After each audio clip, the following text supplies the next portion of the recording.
Morning mga par, meron tayo dito ng ADP 160 na naging problema ni Bossing. Nagpapalit kasi siya ng filter.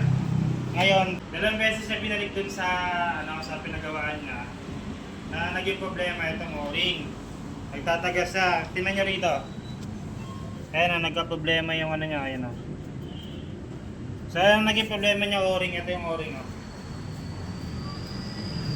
Ayan. So yung unang pinalit, walang o-ring. Ay lumang o-ring yung nilagay. Tapos bumalik siya kasi tumagas nga. Nagpalit ulit ng o-ring pero luma pa rin yung nilagay. Ganito kasi yan mga bossing. Kapag magpapalit kayo ng filter, papalitan nyo na rin po ng bagong o-ring. Kasi po ito po, lumulobo ito. Tumataba siya pagka nabasasa ng gas, lumulobo siya. Mahirap na siya ibalik dito. Dito sa amin, maganda rito.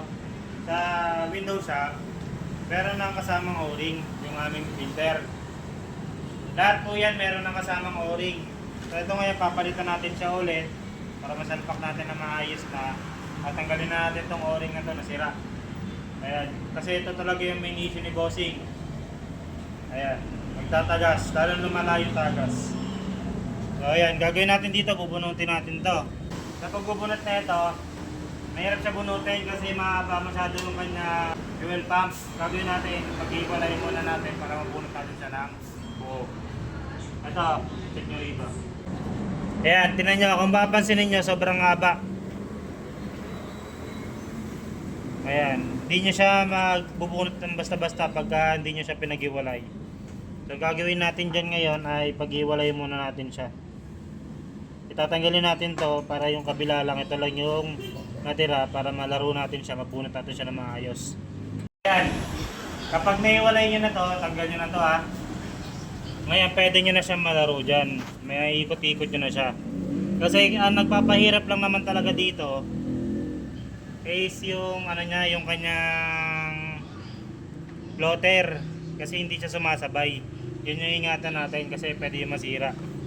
So bakit ko nasabi? Kaso dito na bakit nasisira yung floater kapag pinersa natin? Kasi naranasan ko na, nakasira na ako nito ng floater, tapos pinalitan ko rin. So yun lang. Pagka ganito, natanggal nyo na yan yung takip, madali na lang yan. Ganoon din pagbalik. Ayun lang, pagka nakakaranas kayo ng ganito, visit lang kayo dito, Window Shop, Molino. Malapit lang kami sa SM Molino, pwede nyo i-Google Map. Papatan din kami dito ng umaga. Dahil ko, yan, Bacoor. So, ayan mga boss. Pagkakaranas kayo nito, punta lang kayo dito, yun lang.